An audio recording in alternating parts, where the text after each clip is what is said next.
And looks like that's a go. All right. So I guess let's kick off with a round of introductions.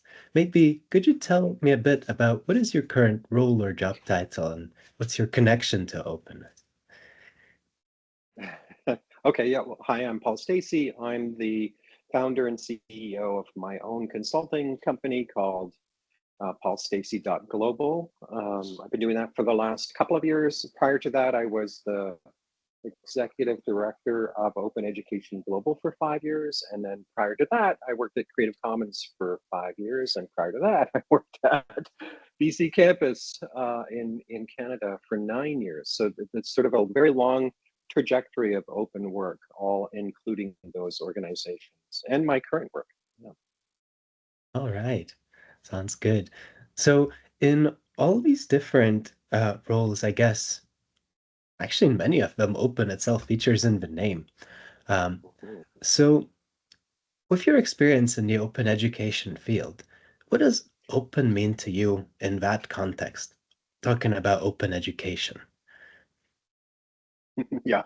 Well, I think there's a historical view of what open is, of course, and even the Open University at the UK in the UK is a good example of that kind of higher education institution that made it possible for people who couldn't or didn't live in an urban environment with easy access to a campus to enroll in and take advanced education and receive that opportunity that so many others received. And so there's a kind of open piece there. I think that has been there for quite a long time that I think has carried forward, but is not as much attention is paid to it now in the contemporary way in which we talk about open education.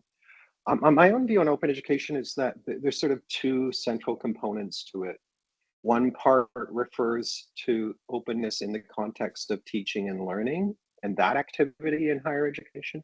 And the other part of open education refers to the research side of higher education and how that happens in an open context. So on the teaching and learning side, we typically think of open education as including open educational resources and also fascinatingly and more importantly, perhaps open pedagogy and the really cool things that are happening with that. And then on the research side, we have open science, open access, open data, things like that that are really essential practices that make research openly accessible and available to the public that paid for it. hmm So there's a lot of themes, I guess, in common about access, whether it's being able to access education or being able to access research. Mhm. I think that's true. I mean, I think there's when we're speaking about open, and here I might sort of step back and talk about it in a broader context, because of course, prior to the kinds of open I just described, there was open source software, for example, which has been around for a long time. And again, it had the word open in it. So there's a kind of underlying, what I would call a set of principles associated with that word open. And typically when we talk about open these days, we're also referencing it in a digital context. And so I suppose that goes back to some of the principles that were part of open source software. And maybe just to share a few of those, because I think they also carry forward into open education and manifest themselves in open education, maybe in a slightly different way, but in a related way. And open education shares the same principles. So we'd be talking about something being non-proprietary. So that means there's no lock-in and the user of the technology has a lot of control over it and can customize it, build on it, make it personal. I think an essential component, and this would apply to AI as well, is that openness typically includes the principle of transparency.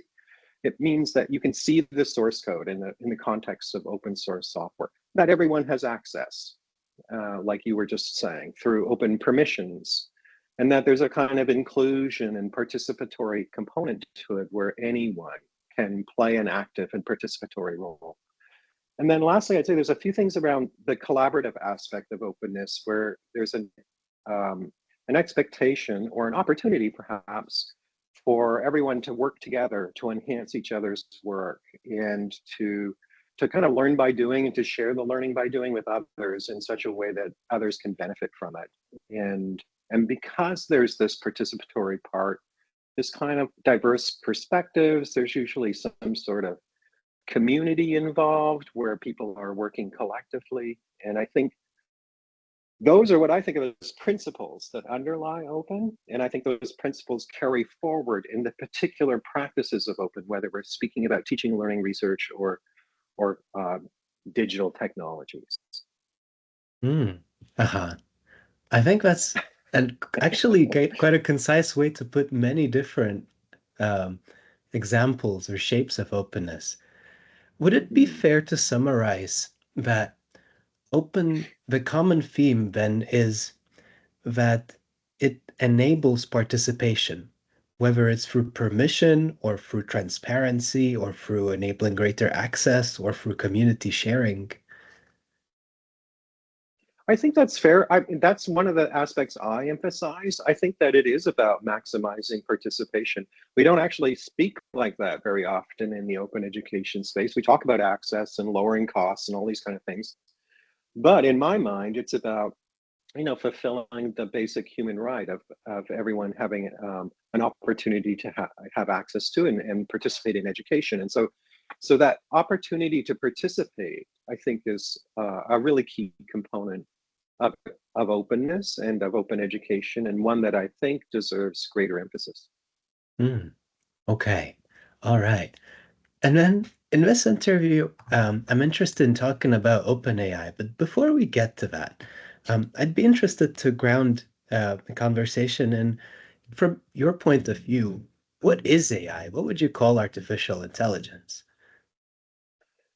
Um, yeah, it's a complex one, isn't it? I mean, I think of it as a stack of technologies, like a field of science associated with computers and machines.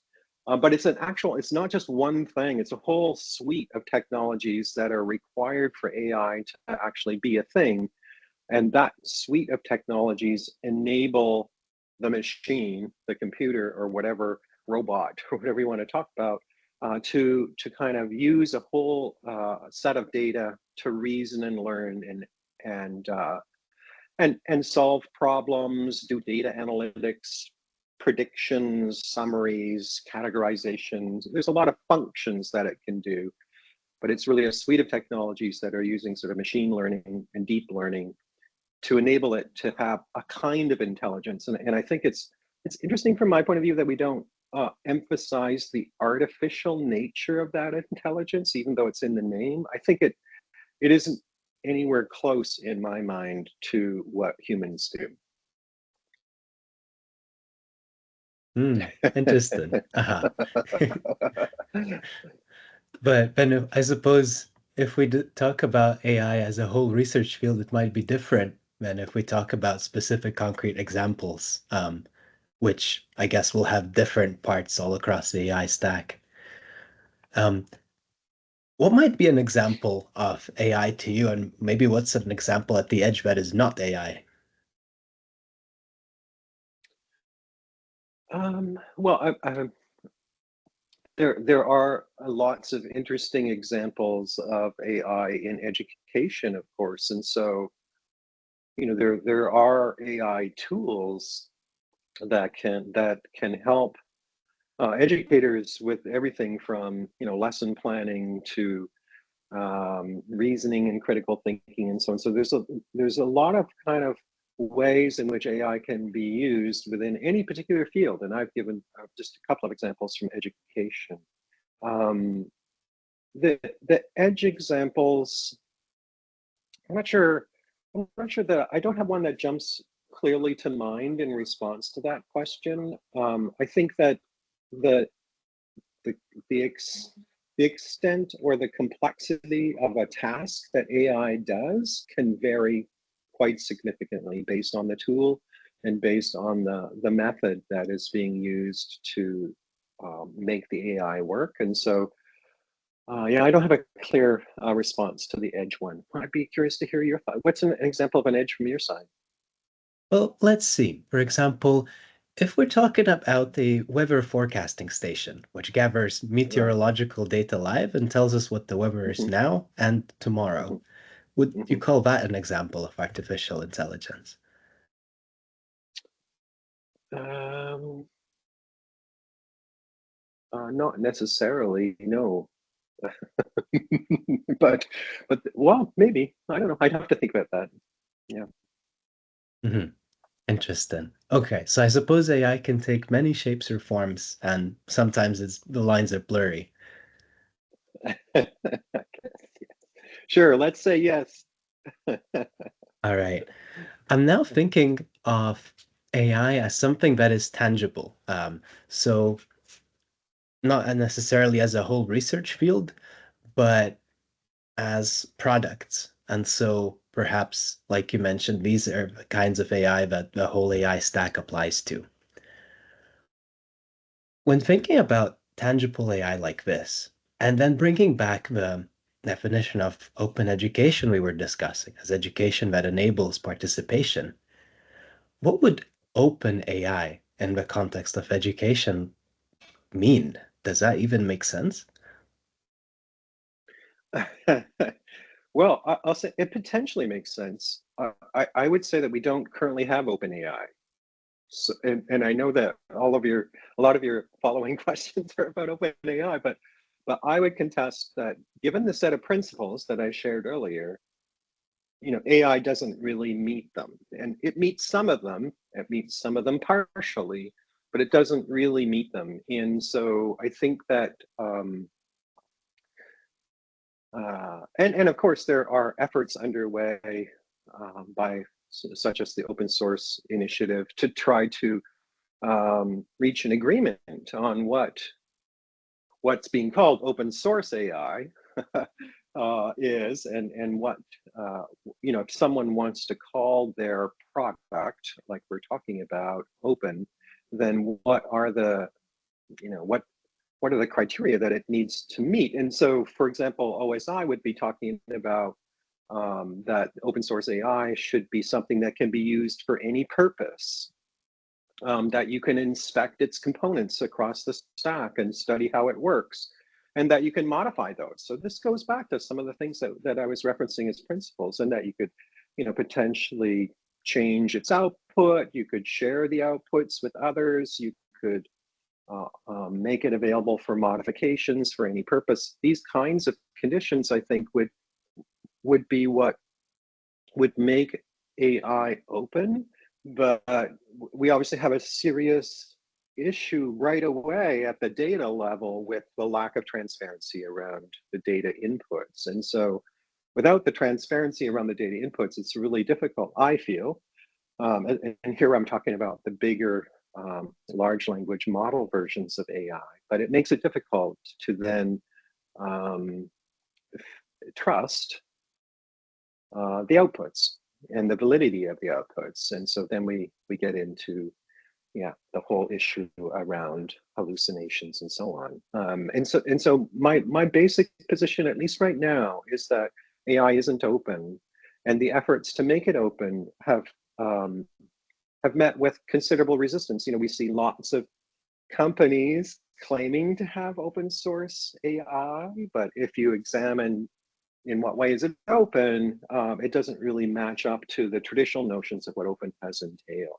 And one of the biggest areas that I find actually quite fascinating, and I'm not adverse actually to changing the definition of open. It's not like I'm a rigid adherent to a particular definition. I think we could evolve the definition, and certainly one of the biggest areas where open source definitions for AI are evolving is around whether there are permissions for it to be used for any purpose.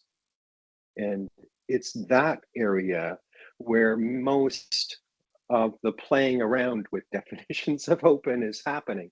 Lots of restrictions are being placed on the use of AI, whether that's for nefarious purposes, or whether that's things like Meta saying if you reach a certain number of users, you have to come back to us to license get a license for it. These kinds of rules around um, to what extent are you given permission and freedom to use it for any purpose? That is an area of considerable contention in the field of Hmm, interesting. Uh-huh. So, for something to be really open AI, and it doesn't exist right now, it would have to be AI. open in a number of different ways. Yeah, I think so. And also at different levels of the stack, right? So I mean, another area where we're really faced with a challenge, I feel, is at the very basic level of the underlying infrastructure. So, the compute platform that's being used to power AI. It's so big and so complex and so expensive if we're relying on that big compute power, that the availability of that is very limited to a very few small number of people, only available largely on the cloud. And so the openness of that is extremely limited. And it will only be when if we get a AI down to some sort of small size that it can run on a personal device, that we begin to see perhaps some opportunities for that component, that level of the stack to be open. So it's like you can look at every level of the stack and talk about how open is that level, and that's something that I have explored already, and I think there are varying levels of openness at each level of the stack, but not enough for it to be really be called open from my point of Mhm. view. All right. But I think that also gives us some good idea of what truly open AI would look like. It's a kind of AI that really anyone can participate in, up from having the possibility to train their own models, having access to the compute, to being able to see how existing models were created and look into the process, and then being able to use existing models for any purpose they like. It's across the whole uh, variety of ranges in which AI can be open. Suppose Yeah. now we've got a tool that really is open. Now we're in Okay. hypothesis land. All right. Good. What do you think would the role of such an open AI tool be in enhancing education? Does it have a part to play?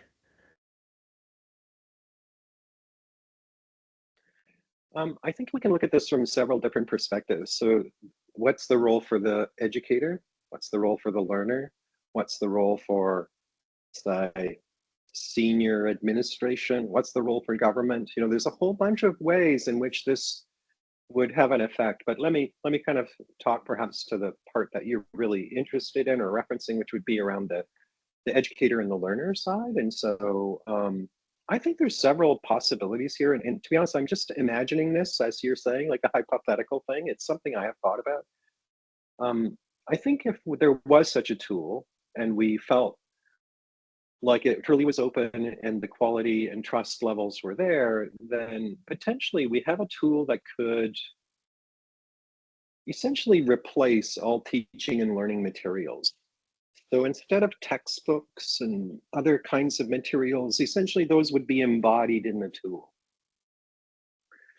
And so that would be a serious disruption, right? I mean, if you look at education just as a whole, whether it's K to 12 or higher education, the reliance on actual learning resources that are in the form of a textbook or some other kinds of materials is really high. And so if instead we said, here is an AI tool that essentially provides those resources, then there's a variety of disruptions there from a learner point of view. I think that um, if it was truly open and you could have a copy of it, Uh, what I'll tell you what I've been imagining, and this is really just me playing around, but I was thinking back to my own education and thinking, what if I had such a tool and I could feed it my own learning and education as I progress over time? Then essentially I could have my own personal learning model of my education over time. And I could refer to it at any moment to go back and remind myself of something I've learned previously. I could add to it directly myself without having to rely on a third party to provide a new version of it. And so it would end up being very much a personal learning AI tool, built for and by me in some sense. And then I imagine, like, what would that entail from a teaching point of view if you had that? And then what's your role? And is there a role for teaching to still take place in a building? Uh, because potentially you could be out and experiencing the world directly and making use of such a tool to engage in learning. And, and so that's just one example of a hypothetical scenario where I imagine what this might look like. And that's probably quite a ways away, although AI, as we know, is rapidly advancing, so it may not be that far. But certainly, yeah, the notion of it being a personal learning tool that captures and retains all of my learning and education over time, that is a rich resource that essentially encapsulates all teaching and learning resources. That's one hypothetical scenario. Interesting. Okay. So, on the path to such a future, I suppose there are many steps in between. Um, in the process, too, I suppose, what kind of challenges do you also foresee in implementing OpenAI in education? What might get in between? I think there's a lot of challenges. To be honest, I think that currently let's talk about in the open field, because that's kind of the focus. I think there's a group of open educators who are disillusioned with AI, disillusioned with the way AI was developed and launched. Because one of the things, here's another thing we hardly ever talk about, is that in open, there's the natural creation and use of a commons. And I'm introducing the word commons to complement the word open, because you can't really have open without having a commons.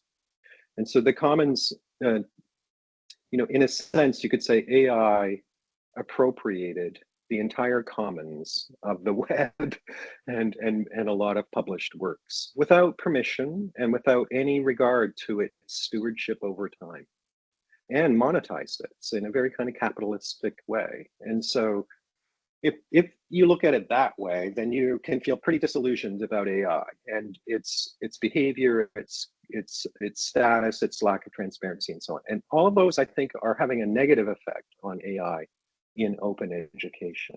And it'll be difficult, I think, to get past that. On the other hand, we're seeing a lot of excitement around it.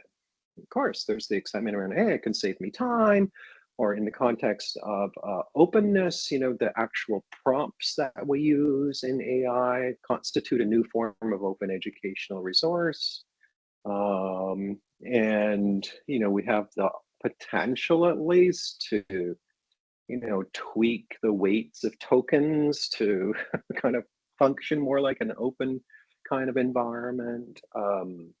And also, I think there's lots of people that are excited around its ability to support educators with the development of their curricula, learning objectives, methodology for assessment, and so on. On the other side, on the learner side, of course, we've got, I think, probably quite rampant use of AI as a way of bootstrapping and getting a draft, at least, of responses to a particular assignment. And of course, that raises all kinds of issues around academic integrity, plagiarism, and so on. And so I think there will be a need to revisit how assessment is done in the context of AI. Those are a few examples. Yeah, and that highlights some challenges where I suppose we can get things right, and answer these questions and get to a utopian future. But I suppose there might also be ways to get them wrong. And interested in that side of aspects, do you associate any risks with the use of OpenAI in education? Well, of course, there's always the risks around open, and open always has had a safety concern, right? If you allow anyone to do anything they want with it, then there's the potential for it to be used for nefarious purposes. And so the parts where I see there's potential for wrongdoing are related to that aspect of human nature. And this is where you need the community. This is where you need the stewardship to oversee and monitor and manage that, because without that, then the checks and balances associated with curbing the nefarious uses are absent, and it becomes, yeah, just a kind of wild west. And so we don't really currently have much in place yet around regulations at the government level. Policies, I think, are emerging at the institutional level, and to some extent at the regulation level. But I think that we'll see um, both learners and educators potentially using the open part of AI for purposes that are um, not based on um, good education and learning, including surveillance. So the opportunity for surveillance is super high from my point of view. Right. And I'm also thinking from your previous work that you mentioned responsible AI licenses as one example of Yeah. like policy in this area. And do you see such licenses being a limitation of openness? Is it in opposition?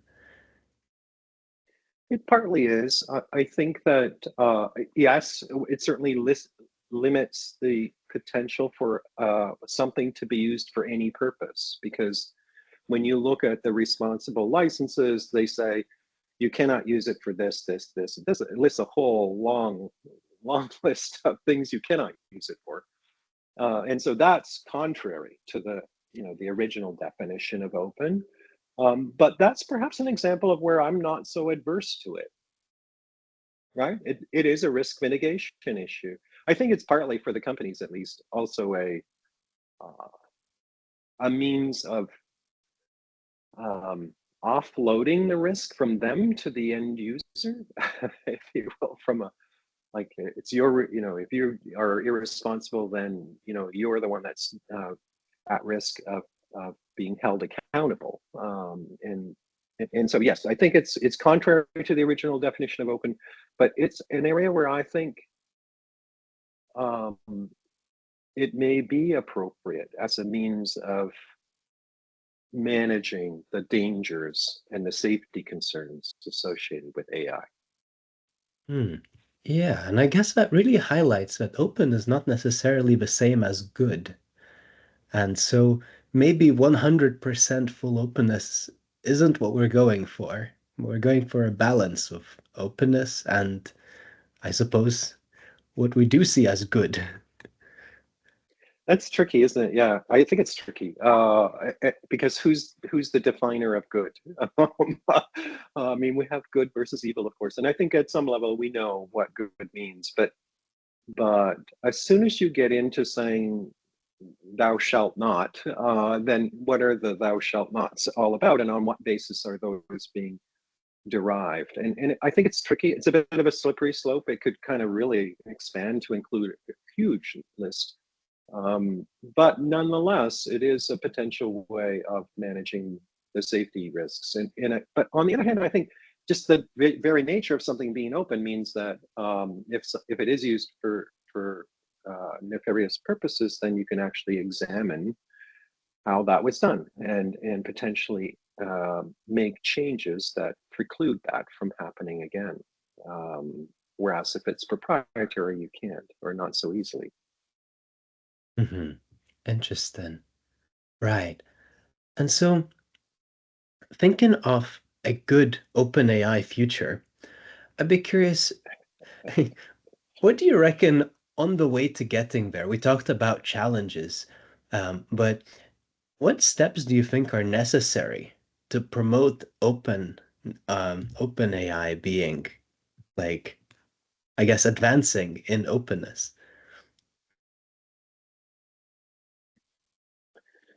To be honest, I really think until the underlying issues that currently are in play for AI, just in general, and that includes resolving all the lawsuits about their use of copyrighted materials are resolved, I don't see open AI advancing.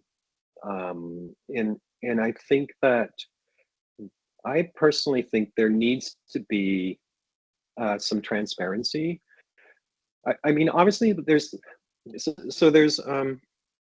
maybe I'll say it this way. I think of it as like the very large language models, the sort of Gen AI sort of stuff. And then I think of the smaller models that are more specific to a particular purpose. I think we might be able to advance OpenAI at that level, at the smaller level, where we're dealing with potentially a smaller data set that could be completely open and transparent, that has a very targeted and specific kind of either subject area or purpose. I think we could make progress there. Um, I'm less confident about the big models and the issues there and the resistance to having any kind of regulation around whether it's transparency or other kinds of things. Um, so I see that as taking a longer time to sort out, but I do think that there is this potential at that kind of more micro level. To be honest, I'm not, well, I suppose there is a benefit and helpfulness to things like tutors and the way AI can be a tutor for you. But, in education and education technology, there's been this long standing sense that somehow technology is going to replace the human part of teaching and learning. And I always find that that's a fallacy. Education and learning is really a social practice. It's something we do in a social context. And yes, not to say that learning can't happen autonomously, but in general, education is a social activity. And the ability for a machine to fully take the place of a human, I think is not an admirable goal and not one that I think AI should be pursuing. Um, I know, yeah. Those are a few thoughts. Mm. Uh-huh. I'm also thinking of the image that you shared before our interview, the one with palm trees and lights. Yes. Mhm. So, in what sense is the openness embodied in this image? Yeah, well, I mean, for me, that image is an attempt to kind of represent AI in the context of open education at this moment in time. It's a bit dark. There's a few little shades of light occasionally that do represent the shape of something real, but it's an approximation, it's a prediction, and it requires us to fill in the blanks. But the notion that there is something called open AI and that I could come up with a representation of what that is. To be honest, I didn't come up with an image that I felt represented open AI because in my mind there isn't open AI. And I mean, I could imagine a future where there might be open AI, but I felt like I guess, with that image, trying to contrast what I think of open AI as being, um, which is that kind of experiential learning out in the open, highly visible, highly shared, and available for participation to everyone.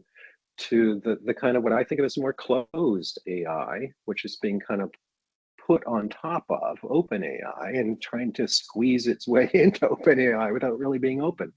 And so for me, the lights represent that kind of representation of the AI piece.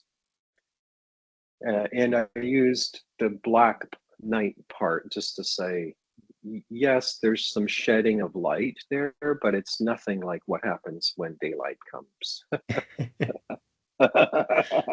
And you really then see like the full nature of what that tree is.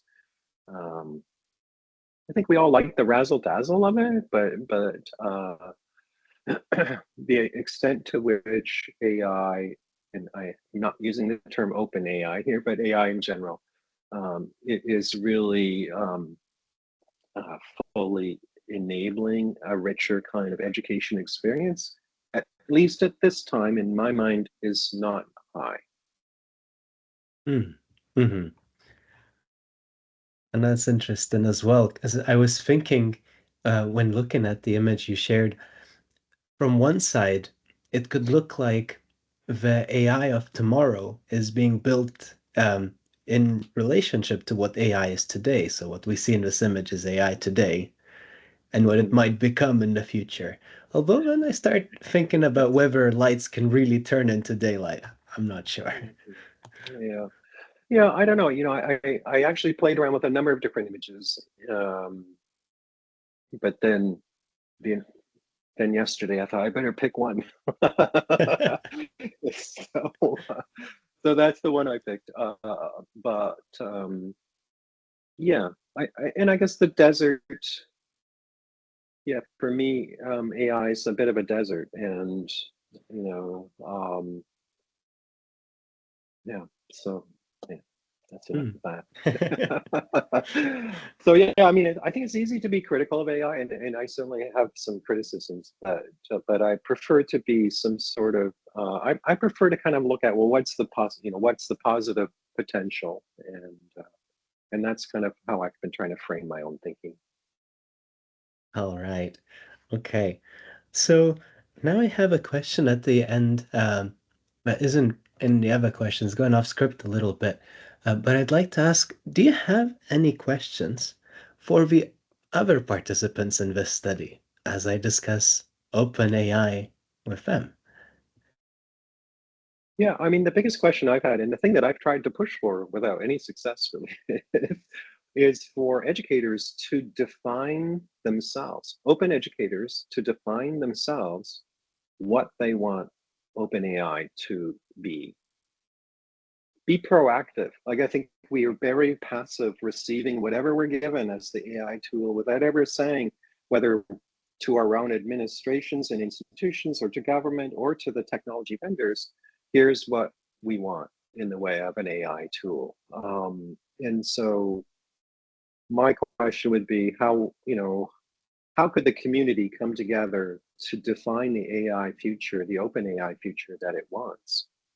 Um, I, I I feel like I feel like companies like OpenAI are targeting education, but we are not telling them, if you want to serve us, here is how you could be of great service. Hmm.